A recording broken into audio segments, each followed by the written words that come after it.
You're listening to The Hurt Locker, the podcast that opens the door on men's mental health. And tonight's guest, we have Vish Narbheram. Vish, welcome to The Hurt Locker. Nice one, Yinka. I'm excited to be here. Let's get into it. Let's get into it. Let's do it. First question first then. So what's attracted you to coming on The Hurt Locker? Yes, I've had the pleasure to work with Tim on Built For Us podcast, which is a construction podcast, and it's absolutely fantastic. There's a group of guys who come on and we talk about stuff most construction workers don't talk about: anxiety, stress, suicide rates, mental health. And it's a really, really great podcast to be a part of. And when I heard about the Hurt Locker, I said I had to be a part of this. It sounds so exciting. And I get the pleasure of speaking with you, Yinka. So it's exciting. I don't know. times. I think the pleasure's mine for you to come on here, to be honest, anyway. But welcome on The Hurt Locker. How's your day been today? Fantastic. Honestly, I've had a big breakfast. When I say breakfast, it was actually a lunch, but I went to a cafe, which I've never been to before, and I absolutely love experiencing new cafes. And this one was in Southend, and it's called Caf. So it's called Caf 103. And I've driven past it. Yeah. And I drove past it a fair few times, and I thought, you know what? I've got a bit of time on my hands, so I'm going to check it out, and it didn't disappoint. So I'm fueled and ready to go today. Fueled. Yeah. Before we go, then, what was on your plate? What was what was CAF 103's breakfast then?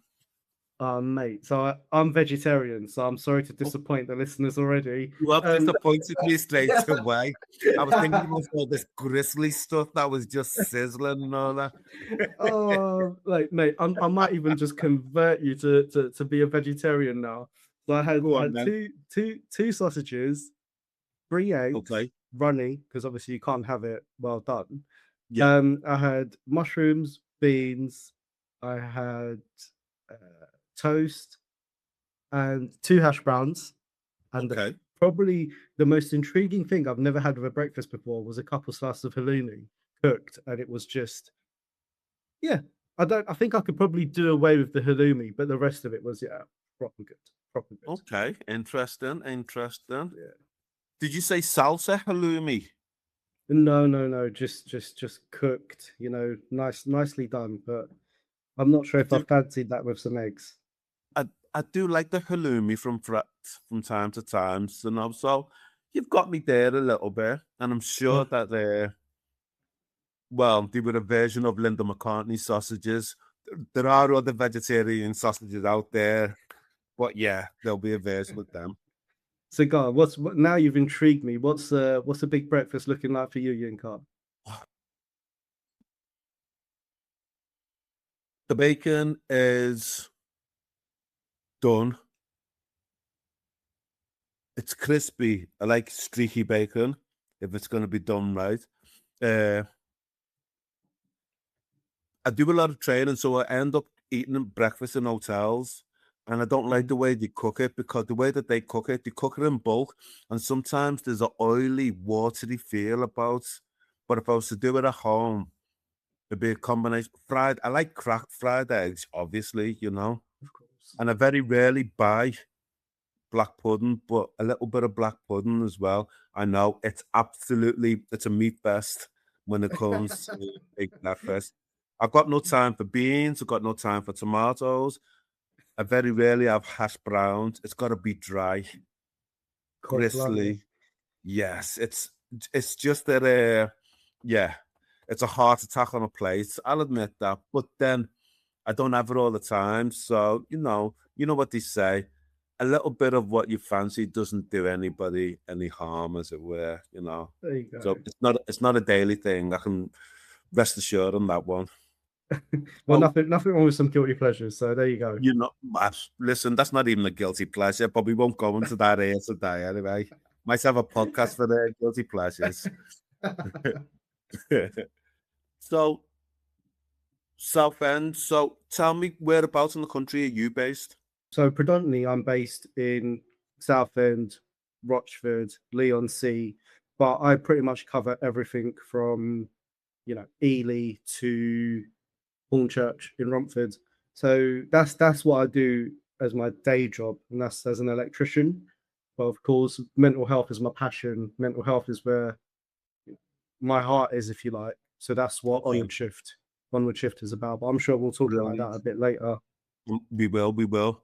Can I couple of things because I did go to catering college for a year, but I needed to make money, so I started an apprenticeship as a bricklayer, and so Okay. I'm a qualified bricklayer. Okay. Mhm. But I always thought to myself, if I was going to work within the construction industry, it would have been as an electrician. Really? Yeah. Why? Because I loved maths. Okay. So would the college wouldn't have been a challenge for me in that sense. But I always noticed the difference. I used to always make the comparisons between me going home all dirty cement and Sparks going home and the blood you could wear a suit to work, you know? I'm serious. Easy, geezer. Come Easy. on, Come on lad. now. You've got to admit, you could wear a suit and it'd be like that. Mate, honestly, like I don't, you know what? There is that assumption that electricians don't get dirty. But I tell you, mate, I work in houses. I do a lot of rewires. I do a lot of house Okay. bashing. So That's that's different then. chasing out. Yeah, so I'm chasing out Absolutely. walls, lifting up floorboards. I can lick my finger, put it down my arm, and it'll be a different color. So I hear you. unfortunately, yeah. But those commercial guys, they got it easy, man. Honestly, I've never seen them on their knees doing anything. So fair You play. know I know that. exactly what you mean there. Let's talk about the construction industry, That's yeah. okay? And I'm going to talk at it from a position of race, Okay. okay?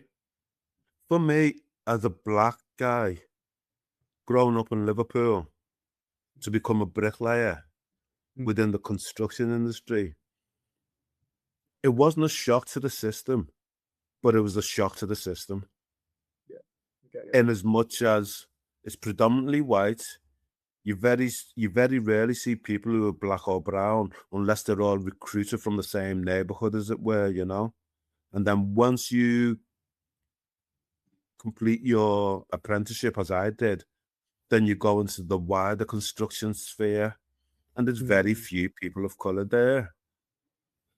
How was it for you? Were you living at home when you entered the construction industry, or you said you were going to be a spark? And how was it for you? How did your family and friends relate to that?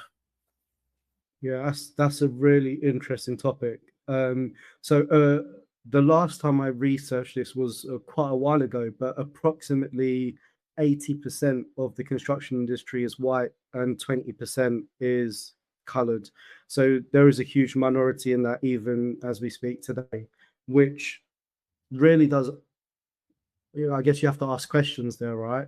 Um, for colored people, it's not a natural progression to go into construction, just as it wasn't for me. But to be transparent with you, I was quite a naughty kid. I failed Okay. most of my GCSEs. Actually, I failed all of them. I didn't have many options in life, so I was actually guided into construction because that was, I guess, where all the naughty kids went. So for me, accounting, finance, all of that stuff, doctoring and being someone who works in a pharmacy and all of that, it was never on the cards. I was too hands on, and yeah, working in a corporate environment was never going to work for me. So construction was a natural progression from failing GCSEs to doing something. And did you start that? Did you go in as an apprentice from, say, 16 or? No, I didn't. So my level two, I done my level two course, and then once I finished my level two course, I done something which most people don't do now. Is I Yinka, do you remember the yellow book where you get all the contact details from? It was like a directory, the yellow book. Um, the It basically, I don't rings, know if it was. it rings a bell, but I don't think we had it here in the Northwest, or it may have been after I qualified. But go on, yeah. Oh, So it's basically it's saying Yellow Pages. yellow pages. That's it. Oh my Oh, god, yes, well that's done, it. Tim. Well done, Tim. I remember the Yellow Pages. Yeah, yeah, yeah. Yeah, yeah, yeah. That's it. Yellow pages. That's exactly right. And what I did was I actually went through that book and I called every electrician I could find and Go said, on, tell me more. I'm intrigued about this. yeah, yeah, mate. Honestly, I called every single one and I said, I literally called, I literally called every electrician I could and said, I've just finished my level 2 course. I'm looking for a bit of work. I'll come out for free. Can I work with you? And you'll be surprised. I actually ended up getting about 3 or 4 projects from that. I built um, my skill set up. And from that, I'll go to another electrician and say, by the way, I can wire a ring circuit or I can wire a one-way lighting circuit or a two-way lighting circuit or whatever. And then they'll say, oh, you know what, we'll give you a go. We'll give you like 30 quid a day. I'll be like, yeah, let's do it. So then I'll go work for them. And then slowly I went off to do my level 3 and then I kind of progressed that way. But I did actually take a break away from electrics and I studied level 2 heat and ventilation service and maintenance because I actually managed to get an apprenticeship. But I'll be honest, I absolutely hated it. I was unblocking toilets and urinals majority of my day. That was not something I was training as an electrician. It's not something that was really up my street. So I completed my level 2 apprenticeship. I dropped out at level 3 and I went back onto the tools doing sparky and work. Okay, I'm gonna have to. Here's my experience. Okay. I qualified as a brickie. I went down south. I went to London, and my experience was every time I'd get the Evening Standard, and at the Mhm. time the industry was booming, booming, booming, and I'd phone up, give my name, Yinka Yesifu. Oh, sorry, mate, the job's gone. Sorry, mate, the job's gone. Sorry, mate, the job's gone. It got to a point whereby I knew where they used to drop off the Evening Standard, you know, at 12 o'clock or half 11 it was, by Park Lane. That was the first drop-off point in London, and I'd go there, get it, phone up, "Sorry, mate, the job's gone," like that. So I'm thinking, "Yeah, okay." So you know what I did for me? I Mhm. changed my name. I changed my name to Paul Brown, and every single time, I got a fucking job. Wow. Every Why do you think fucking that time. is? Yeah, I know exactly why that was, but have a go at this. I'd turn up on site with me level, with me tools, etc. Sorry, mate, the job's gone. But there was an Irish guy. I went to this construction firm, and there was this Irish guy there, the boss of it all, and he said, "All the jobs gone, but you can do demolition for us." And I was like, "Go on then. What's your name?" Paul. Paul Brown was my name. So yeah, there was a little bit of that racism of one or two. I can still see one guy's face now. You know, it didn't terrorize me, but there was just certain things that people just drop and think that, how's you gonna take this? And I remember till this day, I was working on the first floor of this building. We were demolishing it. We had no safety net and just a lump hammer. And we're knocking it down, knocking it down, knocking it down. This was in the morning. And by lunchtime, I said to the gaffer, listen, I can't do this because I didn't like heights. Mm. You know, I didn't like heights. He said, all right, Paul, I'll leave you on the ground. I'll leave you. Wheelbarrow, blah, blah, blah, blah, blah. And you know what? To be fair to him, I know at the end of the week, he paid me the same money as everybody else because he said, Paul, you're a grafter, you aren't you? And that was it. And for me, it was always a case of don't judge me by what I look or how I look. Judge me by what I can do. You know? Mm.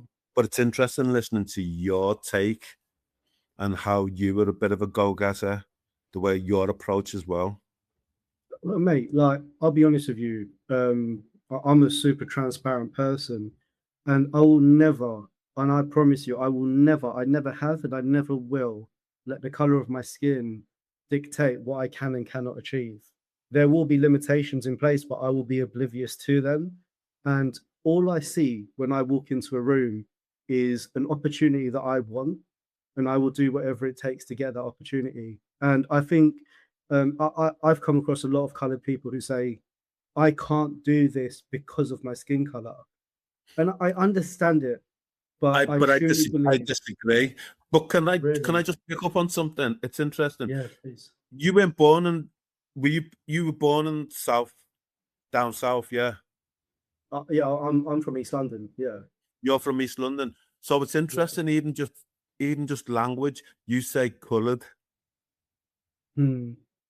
you know, and I know that there's a back and forth on how we talk and represent ourselves, you know. Mhm. I'm not making it an issue, but it's just an airing and an observation because Interesting. you don't take no truck with that. You're not asked about that. But for Hmm. me, there's a political element of saying black and brown, if you know what I'm saying, in Is it terms sort of of like taking ownership of it, or yeah, is yeah, that what it is? Okay, it's yeah, interesting. Yeah, definitely, I think for me, I've always come from the stance of it doesn't matter because I just see myself as an equal to everyone else. So, 100%. like, I guess my upbringing, I've come from a fairly rough upbringing. It was quite violent, and there was a lot of stuff that wasn't right. But one thing that I learned at a very young age was it doesn't matter uh, what nationality you are, what culture you are, what weight you are, what height you are. If we're all running a race and we all fall over, we're all going to bleed the same color blood. So for me, 100%. that's what was embedded into me. That so much so that I've even got it tattooed to my arm that failure is winning. Like I didn't accept that I can't achieve something, and I still don't accept it. And I think that comes into, I've done a lot of therapy in my life, and I've understood a lot about limiting beliefs and things like that. So when I look at my life, I kind of go, I can't limit what I want to achieve, and I can't let society do that for me either. But I guess that's a mindset thing, right? That's just the way I am. That's just the way I've conditioned my brain to think. And yeah, I think it's worked for me. Uh, Brilliant, brilliant. Yeah. And just by the way you're talking, I get that sense that it's working for you, without a doubt. Mm. So I'm just staying with the construction and the training, your Of apprenticeship, you're course. learning, you're studying. One of the things I picked up as a bricklayer when I was in college, we do day release in college, and my peers, some who I knew, some who I didn't, and all of that, they would struggle with the academic side of things. How was it for you? Yeah, I really did struggle with that actually. So later on in life, I realized I've got ADHD and OCD. So I've been diagnosed, luckily with both, which explained a lot of my childhood and my secondary school antics, if you like. But yeah, I really struggled with education. I actually had to, you, have you heard of those books? I think they're called the Dummies Guide or something like that. Yeah, yeah, yeah. They're like, yeah, the yellow and Yeah, black the ones. yellow and black ones, yes. That's it. Well, I had to dumb it down even more than that sort of thing. So the only way I would memorize things is if I put it pen to paper and then I would associate a word with a sentence that I would remember. And it could be something so silly. I can't give an example at the top of my head, but it would be like, yeah, just something so silly. And then I'd remember that silly thing and I'd associate it with the word. It could be a formula, it could be, Ohm's law or whatever it was. Yes. And that's the only way. So I would end up having pages and pages of pages of stupid words, which would only make sense to me. But Brilliant. But you made it yeah, work for you. had to Excellent. make it work. You know Yeah. what? I get a sense of an internal driving force for you. Mm. What was that about? Was that about putting two fingers up to society? Was that about putting fingers up to your teachers at school, or was it about putting two fingers up to your family? What was that about? What's that driver about initially? Yeah, no, I'll be honest with you. Like my upbringing was quite rough, but I would never say a teacher didn't believe in me. They always saw something. I've never had a teacher say, oh, you're going to be a failure or anything like that. Maybe because I didn't turn up to school much. They didn't have the opportunity to tell me that. But for me, I guess it was, my mum worked like a lot. Like she was hustling hard. Was Um, did you have multiple jobs or? she just worked hard. Like she'd bake food at home. We'd never be without a meal, whatever that meal was. It was just, I guess I've just grown up with it. Like there's not a anger or a hatred in my heart to anything. It's just what I've seen my whole life. It's you put in the work, and when you get knocked back, you just continue to work, and you have to be relentless with it to achieve anything. Um, a little bit about me on a personal note is my dad died when I was 2 years old. He passed of cancer, so it was my mum, me, and my two siblings. So, and we lived in I'd say a pretty rough council estate in East London. So there wasn't much opportunity in the world, you know. There wasn't a lot of finances and there wasn't a lot of money just flowing in. It was, mate, you just done what you had to do to survive and keep your head above water. Absolutely. Like Absolutely. we didn't have a car. We didn't go on fancy holiday. We didn't go on any holidays. So I don't know if you know about this, right? There's a pizza place called Indiano Pizza, and this was a luxury for us. Like we'd get, I think it was a 6-inch pizza for £1.50 with 3 toppings of your choice, which was a luxury, right? And that for us was like a takeaway. It was a special occasion. So like I guess that internal drive for me comes from it's just life has been tough, so you become tough. It's as simple as that. Um, for me, That there's also no that also feels like an East End motto thing. This is what we do. This is our manner, you know. Sink or swim.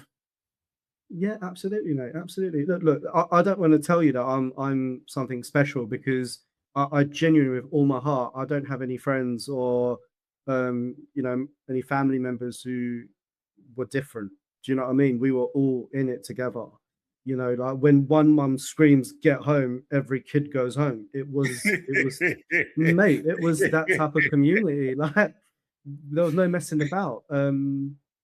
So that for me, the internal drive and the push and the hunger, I now that's a deep question, right? Because there's also a part of me which thinks, well, I never want to go back there. You see, I don't want to go back to that childhood of stress and anxiety and anger and frustration, and So I guess that drives me as an adult to make sure that if I'm ever blessed to have children, then they will never have to go through what I went through as a child. So that's a really deep thing. We have to get into that a little bit later, I guess. Okay. Okay. Okay. Okay. As a starting point then.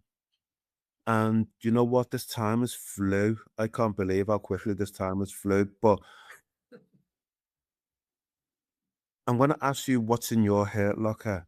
But I'm gonna ask you about the prevalence of anger for you and how did it manifest itself when looking back, you've been through therapy, etc. Hmm. Excuse me. When did you first realize that not being able to manage your emotions had been an issue? Well, that's a deep question. I love it. Yeah, I love that question. So for me, I would honestly say it was probably around the age of 24. I would say I'm 32 at the moment, so about the age of 24, I realized that I was in a really really bad headspace. I ended up taking 13 weeks off work because my anxiety, my stress, all of that was just astronomically high. I'd be going for walks at 12 o'clock at night just to try and calm my nerves. Um, and I guess that's when I started having a lot of suicidal thoughts, and I was kind of like, I don't know what to do with my life, and that's when I started seeking therapy. But to going back to the anger side of things, like that, where does that anger come from? But I'll be honest with you, I don't think I'm an angry person. I don't think I've ever been angry. I've been quite irrational, and I think that's predominantly to do with my ADHD, where I can be Okay. very abrupt and I can be very short and sharp. Um, I got into a lot of fights that I didn't really actually start. It would be more, funnily enough, as in primary school, it would be because I was an Indian boy. Yes. So Yeah. being Indian gave me a bit of grief, but again, handled it. Secondary school, it was normal, typical boy behavior of getting into silly trouble because of the girl you fancy or something Girl you silly. fancy or somebody egged you on, I dare you to. Yeah. So, again, that's for me, that was quite typical behavior, nothing out of the ordinary. The anger wise, I don't think I'm that angry, but I can be quite irrational with my emotions for sure. I can go, I can be high and then I can be quite low. And I think that's a lot to do with ADHD, where it's very hard to regulate your emotions. But again, therapy changed my life. Like when I say therapy changed my life, I genuinely mean therapy changed my life. It helped me understand how to regulate those emotions. And honestly, I'm not just bragging about this, right, Yinka? But I don't know the last time I had a proper argument or I don't know. Like I've learned to step back. I've learned to go, all right, I'm getting annoyed, but I'm just going to walk away. I don't need to be a part of this. So, yeah, that's, yeah. Was that difficult at the beginning then, when the therapist was teaching you techniques, etc., or suggesting, why don't you try this if this situation ever arises? What were your initial thoughts until you put it into practice? Yeah, it's a bit silly, really. Walk away, have a cold glass of water, and breathe. All right, mate. Yeah, sure. It's a bit silly, but genuinely speaking, I drove my therapist crazy. She I'm fairly sure she will be happy not to see me again, because I never believed in it. I never believed in this talking stuff is going to do anything. But God, it's game changing. But yeah, my initial thought was it's a joke until I did put it into practice and go, yeah, actually, this is even road rage now. Like, doesn't matter if someone wants to beat me, that's cool. That's all right. You do you. Let them, You want to let them. Yeah, why should it affect me? Like I'm not if I'm driving in the right speed limit and I'm not doing anything silly, then mate, you're having a bad day. I hope your day gets better. Wish you all the best. Absolutely, Yeah. absolutely. As we're talking and I'm wondering about this, the community you grew up in, was it predominantly Indian Asian or was it a mix? I would say I'd say it was a mix. I'd say it was a Okay. mix. Yeah. It was a So mix of yeah, go on. yeah, it was a mix of everyone, every culture. It was genuinely a real mix of people. It wasn't predominantly, in my opinion, any one race. Okay. So I'm just thinking,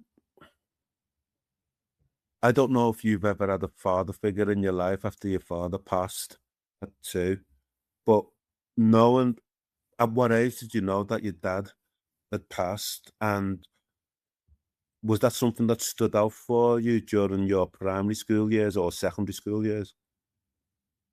So I was fortunate that I did have an older sibling too. So although I've never, in my opinion, had a fatherly figure, um, I understood what a man's responsibility was in the world, which again it's changing now, and I think change is always healthy.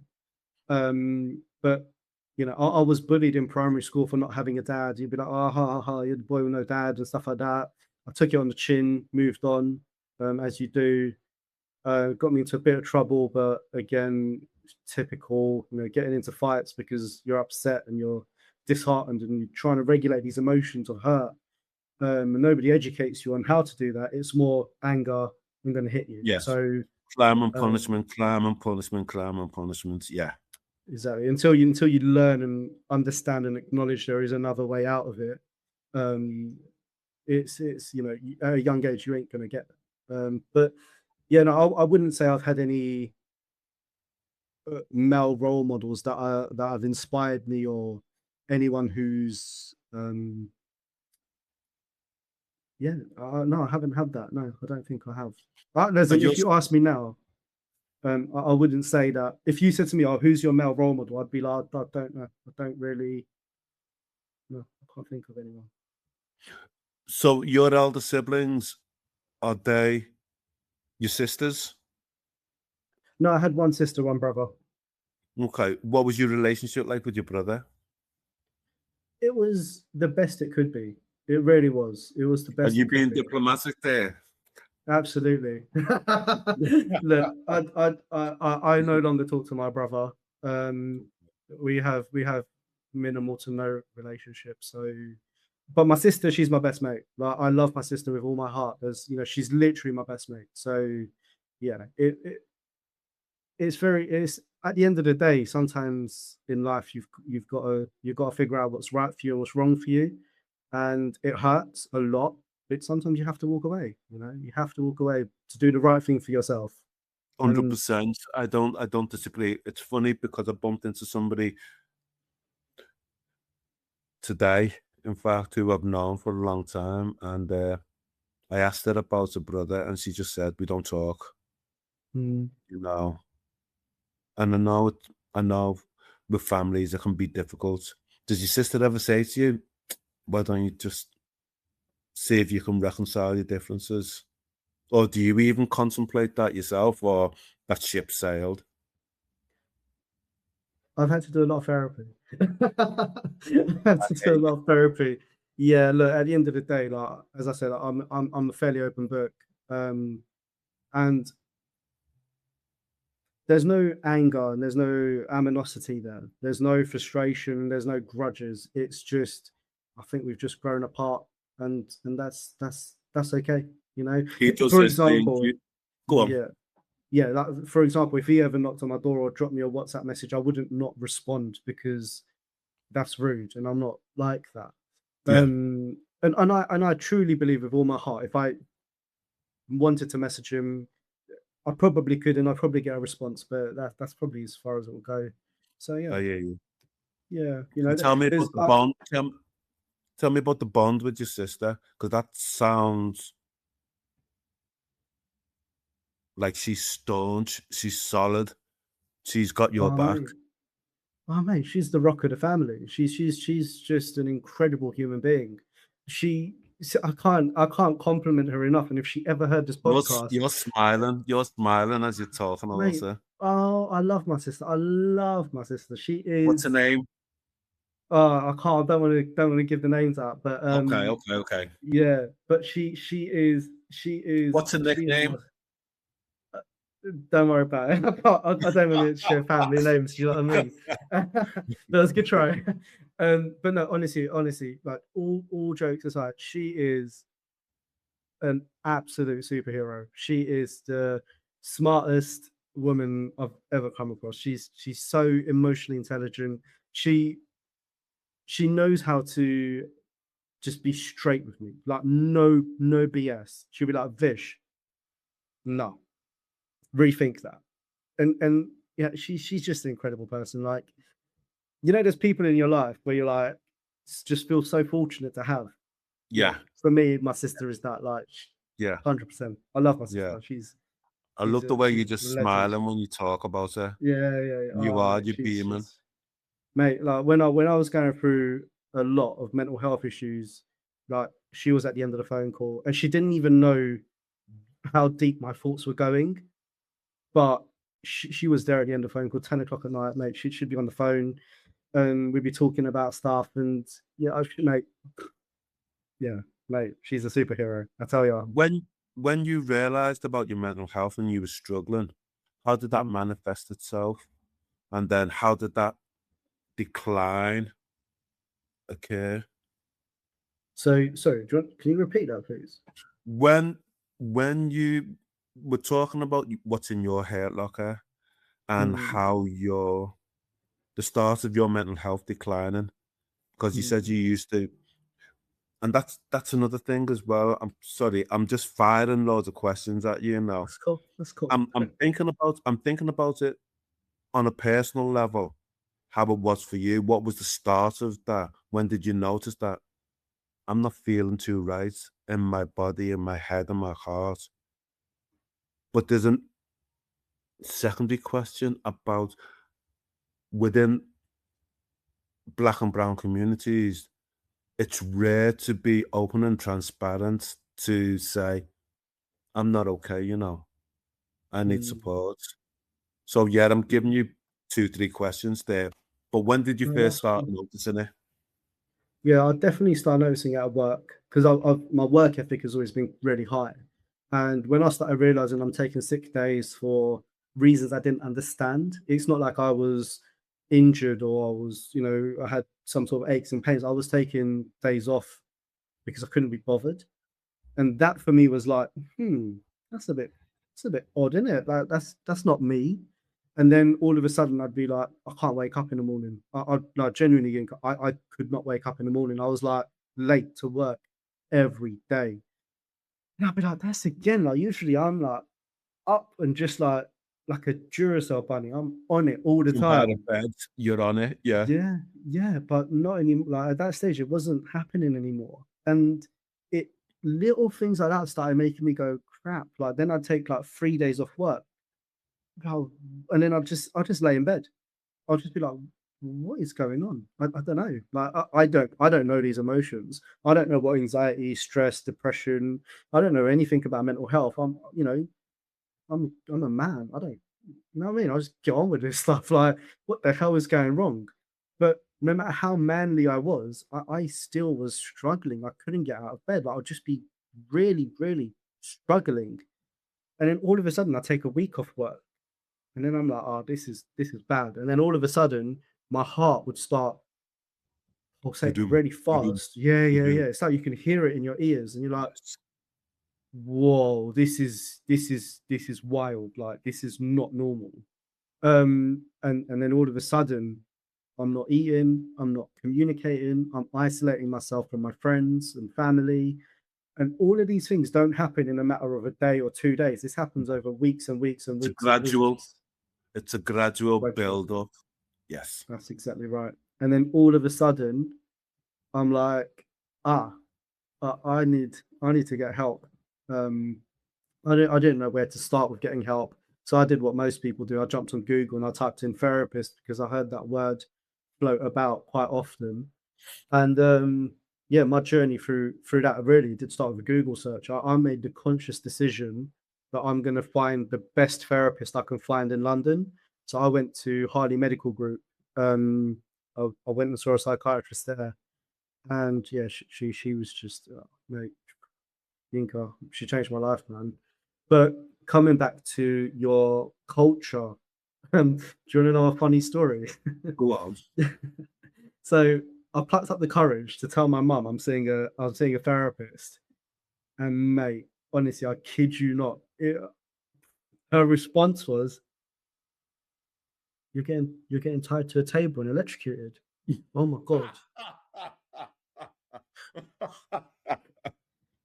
mate, I'm not even joking. When I mean I'm not Wow. joking, the fear in her face was like, Wow. and then she actually said that she because that's what her perception of mental health support was. It was what you see in movies, and that's getting tied to a table and start getting this load of voltage put through you. And then honestly, it's taken like 4 years to slowly explain to her that actually therapy is just me sitting opposite someone in a really comfortable room and talking about my feelings. And then you have to go down the route of you have feelings. No, I don't say yes, I have feelings. I had emotions and stuff. But yeah, that culturally, I genuinely believe for brown and black men, especially, it is so rare to find people speak about their mental health. So I recently done a few talks in a college. So I've done 3 talks in 3 colleges, and it was all to construction students, and predominantly um, the Hackney and Epping Forest colleges. I know. They were Yeah. yeah, they were young brown and black students predominantly. And mate, I could not believe it. Even the teachers couldn't believe it, how engaged they were. For the full hour, they listened. And when we reflected on that, it was probably because, how often do you see the brown man stand up going, I nearly killed myself. Like, how often do you hear it? And this is the stigma. We have to break it down. 100%. Yinka, 100%. let me share another story with you. Right? Please do, so, please. This is your space. So when I was younger, I went to my first funeral, and in the Indian culture, it's open casket funerals, so you see the body. And I remember it was my grandma gone. Go on. Okay, yeah. So I remember it was my grandma, and so my remembrance of my grandma, she had a really petite little face. So she was a really petite lady, and but in the casket, her face had really blown up, right? Yeah. I'm not sure, maybe a chemical response. I don't understand that side of stuff, so I won't explain it. But it was really interesting, the dynamic of the room. The women would be together, crying and being emotional, which is really, really normal and really healthy, especially in a funeral circumstance. And you get the geezers, the guys, standing together, holding it together with their hands in front of their bodies. Tight, you can tell they're tight, but not one tear, because that culturally is what a man is supposed to be. He is meant to be strong and have it all together. And as if we do not feel any emotions or any feelings, and we're not hurt by this loved family member in front of our eyes, it's absolute rubbish, Yinka. It's 100%. absolute. We need to change the narrative. We need 100%. Fish, you're not wrong there. You're not wrong there. And then I'm just imagining, I don't know how old you were then, but I'm just imagining you looking up to the guys and thinking, there's a disconnect there in terms of how you're feeling and how they're portraying themselves around the loved one. And it's like, no. Computer says no, brain says no, but I'm a man, so maybe this is what men do. Absolutely. You know? And that culture, wrong. Yeah, absolutely. It embeds into you as a person. It does. And you carry that on. So, yeah. Yinka, I've been to a fair few funerals now, right? And I have never cried at a funeral. I physically can't. I haven't cried before one or after one or during one. And I think to myself, Fish, I've got so much work to do, because I see it as a weakness. And even though my head and my brain tells me, yo, Fish, it's okay. Like, you're a human being. It's okay to cry. It's okay to be sad. It's okay to grieve. My eyes don't bloody water. There's something wrong with that. But again, it's work in progress. It's acknowledging that it's okay, it's safe, and then it's kind of, I guess, putting into practice. Just going back quickly to the talks with the students in the construction industry. You don't have to say anything about that, but just by virtue of the fact that you gave those talks, told those students that you gave them permission. You gave them, just by your presence, you've given them permission to say, this is okay, this is all right, this is normal. I may struggle in life and I can reach out for support. So props to you on that one. Thank you, man. You know the most heartbreaking thing out of it all, Yinka? I genuinely, with all my heart, I thought when I stand up, the hardest bit about this talk is me going to be standing in front of 100 people and talking. It wasn't. The hardest bit was at the end of the speech, when the kids, these are kids, Yinka, they're children, came over to me and they've told me they've already tried to kill themselves. 100%, 100%, 100%. That broke my heart. I can tell you, of that demographic, that age group, and we're talking 16, 17, up to 25, right? 7% of 17-year-olds have attempted to end their own life. 7%. I remember going to this conference years ago in London, and remember Casualty? And you had the guy called Ash, black guy. He ended up going to New York and being involved with the theatre, Kwame or something. He spoke about this thing and he said, what is the biggest thing impacting young people? And people said smoking weed, this, that, and the other. And his response was thwarted ambition, you know? Because we're in school up to the age of 16 if we don't go on and do A levels. And then we're pushed out of school and told, crack on now with the world. And you haven't got a clue which way you're supposed to go. If you haven't got guidance, you're fucked. Yeah. You are fucked, you know? And so when kids are coming up to you after you've spoken and said, and being honest and said, I can relate to what you're saying, it doesn't surprise me. It saddens me that we've reached this junction, you know? But it doesn't surprise me. And maybe that's something to do with the society that we live in and how it's organized. Mate, no, I think social media has a huge factor to play into it. It's this constant comparison, constant, I'll look at his lifestyle, I'll look at her lifestyle.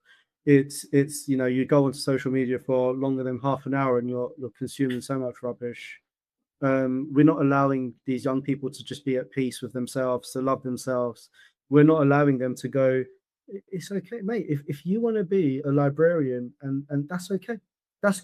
If that's what you want to be, go be it. It's okay. You don't have to be an entrepreneur and earn six figures. No, Mate, if no. do what makes you happy, because your life matters so much. And Yinka, I'll be honest with you, when I had these young boys come up to me like, oh man, look, I don't sweat like much, right? But even thinking about it now, my back is getting sweaty and I'm feeling uncomfortable because how, like, mate, when I was 16, I was being reckless, right? I was playing football, I was riding bikes, just doing normal stuff. And now these 16-year-olds, Yinka, what's happened, man?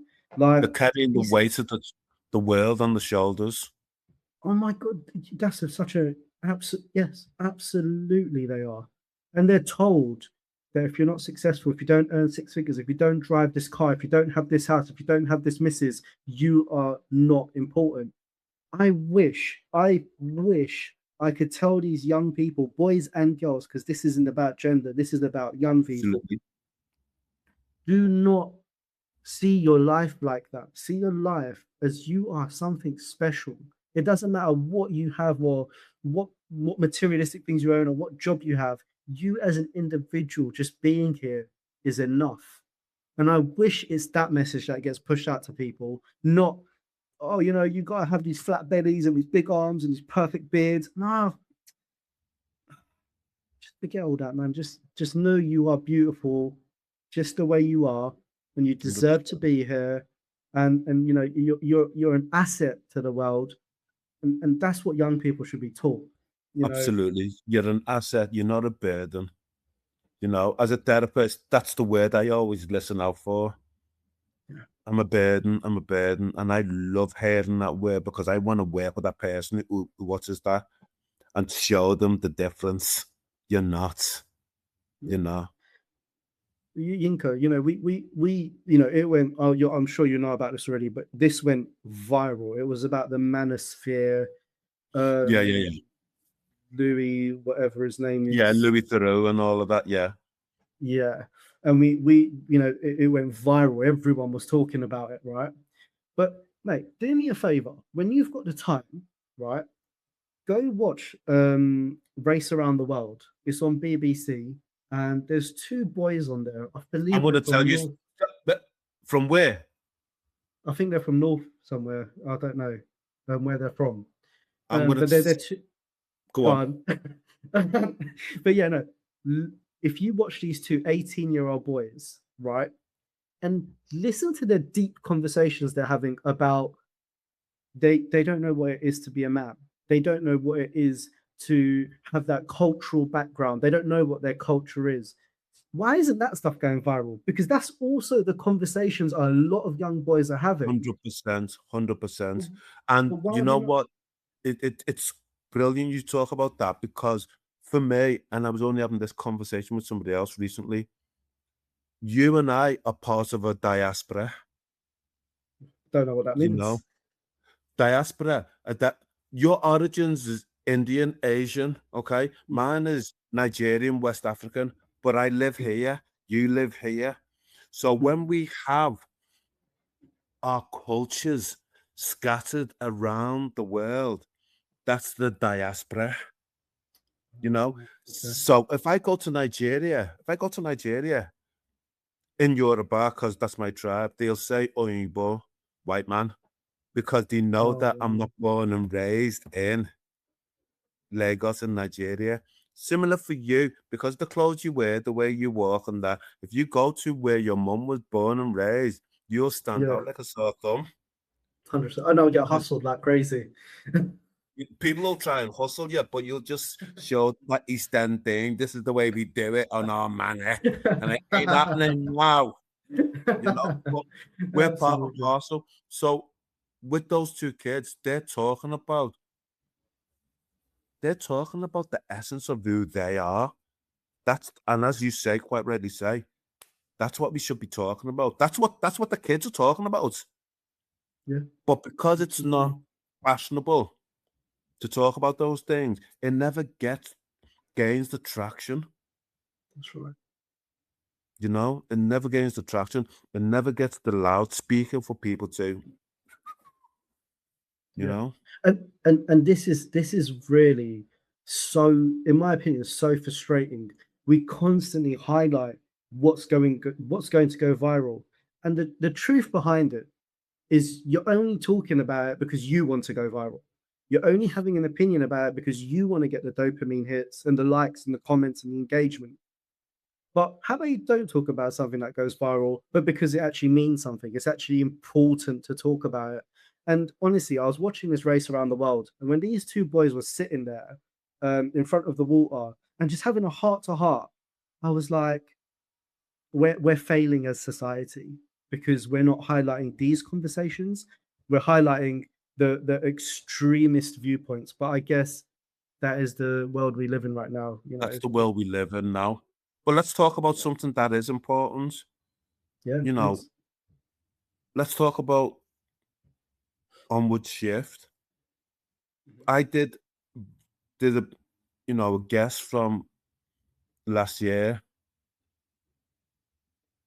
who's in the construction industry. There was a few people that you've Mm. probably had on in there, but we know that within the construction industry, 2 people a day die.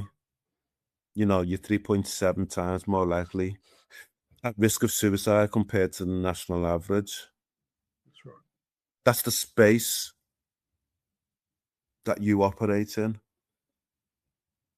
How, when you're wearing that hat, educating people about mental health, talking about suicide, suicidal thoughts, how does that come across? How is it received by people, by your peers, your colleagues?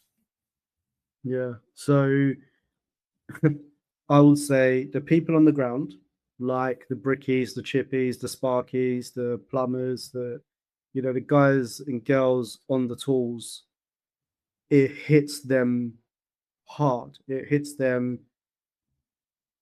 through experience. It hits them because they are relatable to that conversation. And that doesn't matter about gender or sex or nationality. When you go up the ladder, the supervisors tend to also understand it. But I find when you talk to leadership about it, they get it, but they also are like, it costs money. That's And the bottom line. That's the bottom line. I was trying to be diplomatic there, but I couldn't. I had to just be honest. It comes down It's, to the money. yeah, So, the challenges are, it's the challenges are we've got to support the industry. We've got to, because let's look at the logistics, right? And we'll just talk about the residential market. We're trying to build an extra 1.5 million houses in the next 4 years. We've got what, a 250,000 worker shortage. 94% are struggling with stress, 83% are struggling with anxiety, 60% are struggling with depression, 27% have suicidal thoughts. Yeah, they have suicidal thoughts. And just to throw it out there, Yinka, it's 2 construction workers commit suicide every working day as a provisional number. The actual number is much higher, but we haven't got the accurate statistics for that yet. But there are a lot of incredible people in the industry fighting day and night to make sure we start getting the correct, accurate data.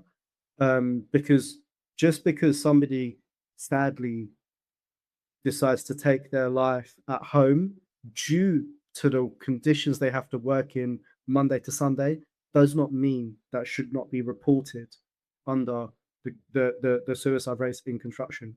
So there's a lot, and I mean a lot of work to be done in the construction industry. It's interesting. Just the way you phrase that is important, because for a while, in terms of veterans and the MOD, Ministry of Defence, they never used to count suicides. But if you've been in the armed forces, even for one day, you're a veteran. So now anybody who's a veteran is count. If they die by suicide, then that is an attributary factor. Okay. Yeah. And that's how we should be looking at suicide. If you've been an electrician, if you've been a brickie for 5 years, 10 years of your life, and it's recorded somewhere, then you're part and parcel of those holistic figures, those comprehensive figures. I agree with you wholeheartedly on that. Yinka, let me share another story with you, mate. So I talk to tradespeople. I walk onto building sites and I'll just chat to people, right? And I was talking to two guys, one on the left, one on the right, and I was just talking about mental health. And one guy says, "You know what? On my last job, one of the supervisors hung himself in a house that was still being built. And I kid you not, the other guy said the exact same thing." And I said, "Rah, so you guys have worked on, several building sites together?" He was like, "Nah, there were 2 different building sites." Wow. Mate. And that was just in Essex, right? And then I said to them, "What was the solution from the company to provide you guys some sort of support?" Their solution was they stuck a Samaritan's poster up on the wall, right? And then as well as that, they done a toolbox talk. And for those who don't know what a toolbox talk is, it's basically a quick bit of paperwork where you read it about a certain issue. So this issue would have been suicides or mental health at work. It wasn't even read to the guys. It was put on the table, said, flick through it, sign it, and go back to work.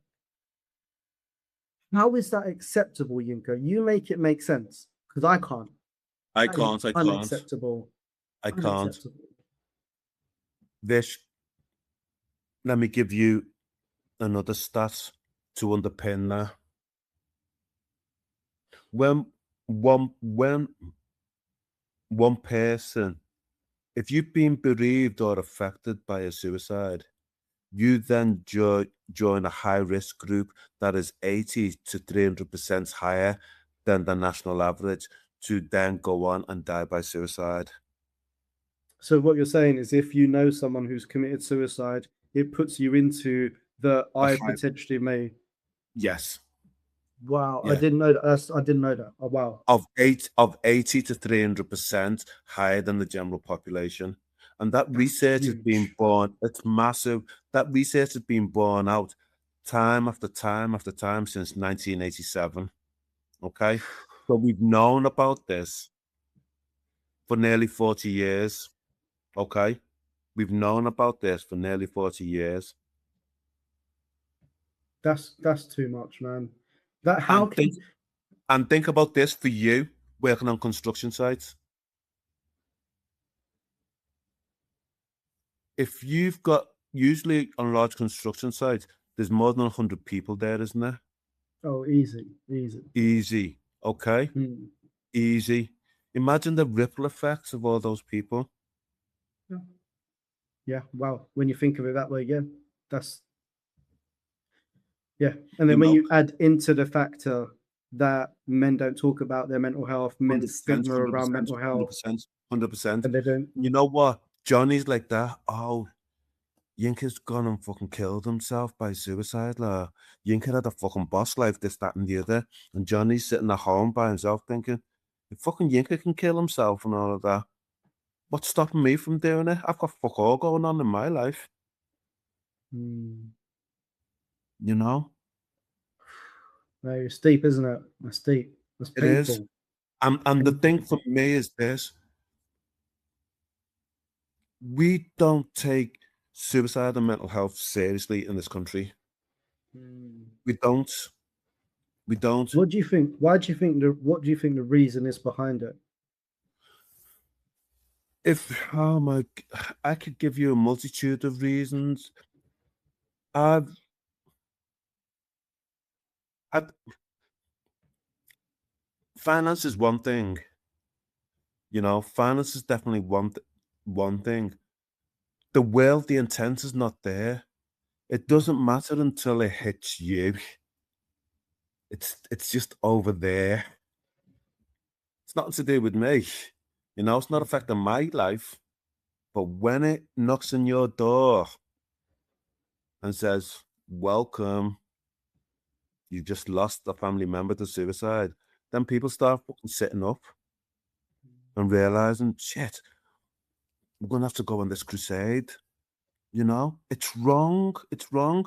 1 million people each year are bereaved or affected by suicide in this country. Each year. That's not the year before or the year after. Each and every year. So that tells me that you could have some. Oh my God, I delivered some training in January, and one woman told me that in her family, an extended family, 8 people had died by suicide. 8. All men. And I said to her, where was the bloody conversations?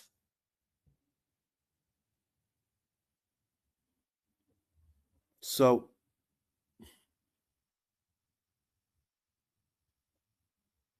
us as guys have got to change, and it's boss listening to you talk. It's boss listening to you talk. But the government have got to step up as well, and they've got to put Mm. money in. We've got to normalize these conversations. They shouldn't be so that Vish does his podcast and Yinka does his podcast for specific areas for us to talk about it. It should be normalized. Yeah, Everybody absolutely. should be talking about it. And I think that's the beauty of this, though, Yinka. It's two guys who live, miles apart, Poles coming apart, out, literally. yeah, and just going, you know what? I'm gonna open up and be vulnerable with you. You're gonna open up and be vulnerable with you. We're gonna have a conversation that should be normalized, and this is the way to do it. This is the way to start, and we can't be reliant on the world to change. Let I me believe there's a go on. famous saying that says, "Be the change you want to see," 100%, and 100%. that's where we've got to turn up. That's where we show up. That's where we continuously show up, even when we're not down. That's where the fight, the internal rage almost kicks in and goes, I can't stop because I truly believe in this mission. I truly believe that if this podcast reaches one person and it It, helps them to find it's support, then enough. Yinka, we have done our job. We've done our job for today. 100%, 100%, 100%, 100%. And for me to underpin and add what you've just said, I don't want to be part of the chattering classes, rubbing me chin and saying, oh, this is a problem. Oh, this is serious. Oh, we must do something about it. And then nothing gets done. We need to be, I don't care. I'm unfiltered now. This is important. Yeah. Tell me in terms of how Onward Shift connects people in terms of the So, mental health support? oh, thanks for asking that, mate. Look, Onward Shift, right? I'm not some tech guru with loads of like software engineering mindset and stuff like that. I'm a Sparky by trade, and I've created Onward Shift to be a platform to support people and businesses. So I've created a whole website where we've got loads of coaches, counselors, where the individual can pick who they want to work with. We've got keynote speakers, we've got a podcast, we've got blogs, we've got newsletters, we've got walk and talk events. And actually, I haven't shared this, so this will be the first place I share this. Is Props. I'm there you go, mate. But there, I'm actually, as part of Onward Shift, I'm creating a new section called events, and I'll be hosting events in Colchester and then slowly surrounding areas and then city by city. And I'll personally be publicly speaking about my personal journey with mental health, with the construction industry, what's helped me, what hasn't helped me. And the first event has actually just gone live. It's on the 9th of June in Colchester at 7 p.m. You get teas, coffees, and parking's included. So yeah, and tickets are only a tenner. So this is more about building Excellent. that awareness, and not stopping in any way, shape, or form to get that message out Excellent. And we'll put that out in the episode notes as well when this there. gets put Thank out you, mate. there. Yeah, but Onward Shift is basically a platform where, you know, wherever you are on your journey, you can find support. Because when I went through my mental health struggles, I could never find one platform that had the podcast, the blogs, the coaching, the counseling. I couldn't find it. So then I've gone, oh, you know what? I'm going to create it. And yeah, I'm extremely proud of myself for doing it. And yeah, I'm I never say that, by the way, Yinka. I never say I'm proud of myself. But for Onward Shift, I'm genuinely proud of myself, and I truly believe it's going to help people. And yeah, Brilliant. yeah, And I it truly is, believe it it. is, it is, it is. This, we're going to have you back soon, because we've only just scraped the surface. We're only just scratching the surface here. Can I ask? I've listened to what you said and sincerely, and I knew, you know what? I knew when I knew you were in the construction, I knew we'd get on. It wasn't even a consideration. It was not even a concern for me whatsoever. I just knew we'd get on, and I knew that we'd be able to share experiences. You know,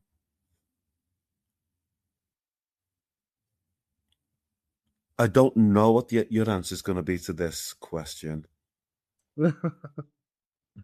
but and you can only pick one person, but who's the most important person in your life?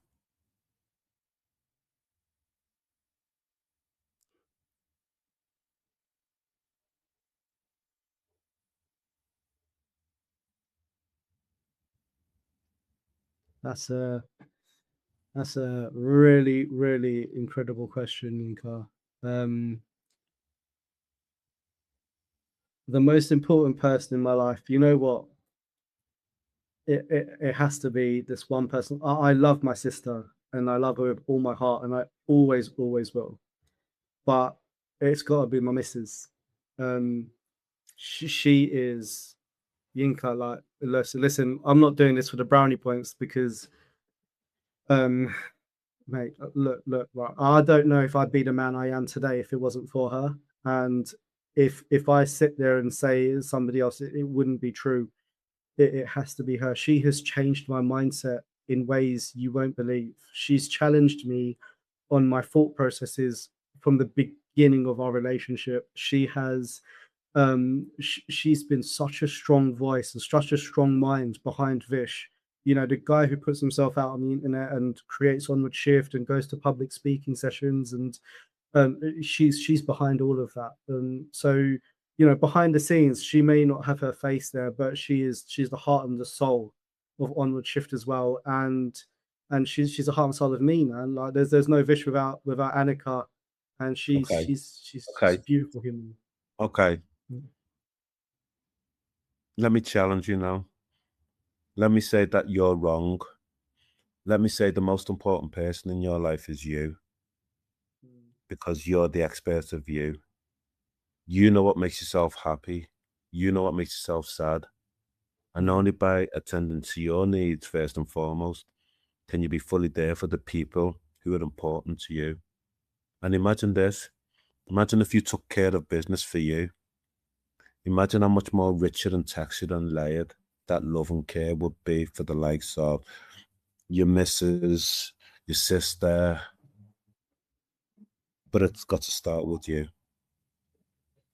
I agree with you, mate. Like, I agree in the sense that you can't pour from an empty cup. But I'm also, look, Yinka, like, previously to this, I had my own electrical business, and you know what? I'll be honest with you, I was a little bit arrogant, not in the sense of I would put people down, but in the sense of showboating to a certain extent. And listen, like, yes, it starts with me, but there would be no me without her and people like my sister. So, like, for me, yeah, I am important, but mate, family first, man. Always, always, always, always. Like, I've prioritized money, I've prioritized silly materialistic things in my life, but they don't exist anymore. But my family, the one that I've chosen to be my family, and they don't necessarily have to be by blood, they can be friends as well. 100%, Mate, 100%. Kin and without kinship. them, yeah, well, without them, there is no this Vish you're seeing today. They've played such a huge part in molding me into the man I am. I can't put myself first when I've got so many beautiful, and I genuinely mean beautiful people lifting me up, and you know, I can't Okay. do that, man. You know Okay, what I but mean? let me say this. We can go back and forth on this, but I would say that the people who are in your sphere, the people who are in your circle, they only occur in your circle because you've cultivated that circle. You've made it possible. Can we agree to disagree and accept it as is? 1-1. Yinka, I respect you, mate. And yeah, I'm happy to call it a 1-1. And let's do a part two and discuss this. We will do. We will do. Final thing for now. Please. What's your plans for this evening? I'm gonna sit down, I'm gonna walk my dog because I haven't taken him for a walk yet. And I'm gonna process this podcast because it's been quite intense. I'm gonna spend some time on the missus and then turn my laptop on and start work. There you go. Nice. Okay. How about yourself? Well, How about yourself? okay. Well, let me finish this first. After you've done all of that, you've come back. Okay. The dog's lapping up the water, etc. You know, there's a knock at the door. You go to the door, you open it, and it's 12-year-old Vish. What do you say to him? Shouldn't you be at work? I'm What are you standing 12. around open the door? I'm 12. The 12-year-old Bish was doing a paper round, so I was hustling then, I'll be hustling now. No, what would I say to what would the 12-year-old Bish say? What would you say to 12-year-old Vish? What would I say to 12-year-old Bish? Okay.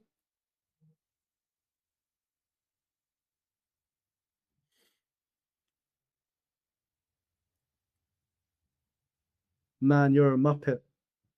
There's things in your life you're gonna do that you're gonna question later, but still do them. Don't change who you are. Go through the ups, go through the downs. It will make you into the man you will become. And at some stage in your mid-20s, life is going to get really, really hard. You're going to question every aspect of every single thing. But trust the process. See it through. Trust the process. Spoken like a real therapist there. I know you've heard those words before. Trust the process. Like, that's my next tattoo, you know what I mean? Oh gosh. This, Yeah, trust the process. Narbheram, you've been a beautiful, beautiful guest on the Hurt Locker. Thank you so much. Okay. And that's a wrap, Tim. Appreciate you, man. Thank you for watching. Remember, you are not alone. If you or someone you care about is struggling with their mental health, please see the contact information in this episode's description for further support.